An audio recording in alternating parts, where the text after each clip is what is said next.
This episode of The Young Turks is brought to you by Netflix. He's a researcher from the Lawrence Berkeley National Laboratory, and he found that growing marijuana actually uses a tremendous amount of electricity. In fact, it uses about $5 billion a year in energy expenditures, and it leaves a huge carbon footprint. So people How much a year?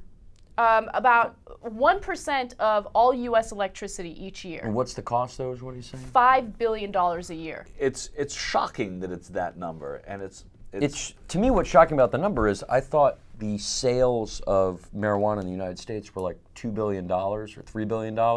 So if they're spending $5 billion for an electricity for $2 to $3 billion worth of sales, I have a hard time believing that. yeah, it's a loss leader. Hey, dude, let's grow some pot and lose half our money. But in Right. in an anecdotal way, you could see how it makes a profit. But I guess what they're talking about though is also the hydroponics that are used to grow the medical marijuana too, right? I mean, isn't that? Yeah, but at the same time, if it was simply legal and you could grow it anywhere, you probably wouldn't need to grow it indoors. Exactly, and that's the reason why this study is so important, because first of all, let me just note that the researcher isn't publishing this study, and he didn't do this study with any type of agenda in mind. He says that he's not saying he's for legalization or criminalization of marijuana. He's saying, look, this is the information. You could take the information and decide what you want to do with it. And people, of course, who are against legalizing marijuana are like, aha, see, look at that. It costs so much money just to grow these plants. So we should make it illegal.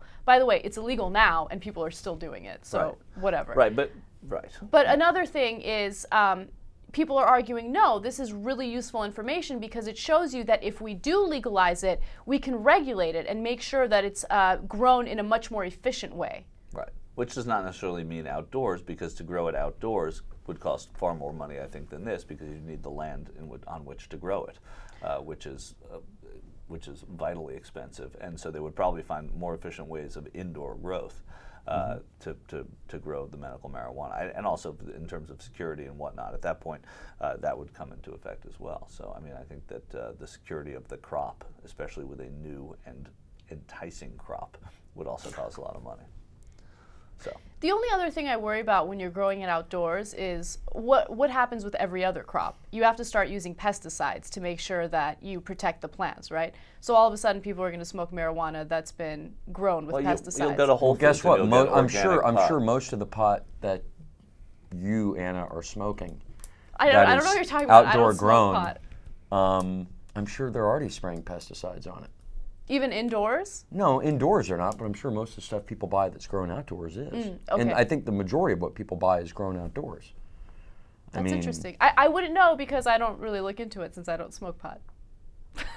Why are you looking at me and smiling? I'm not saying anything. Get a load of Netflix. They deliver the movie to your house, no late charges, free shipping. You can watch thousands of movies or TV shows straight on your PC or on your television through a gaming console. Netflix.com/TYT. Free trial membership. You get Netflix all over you.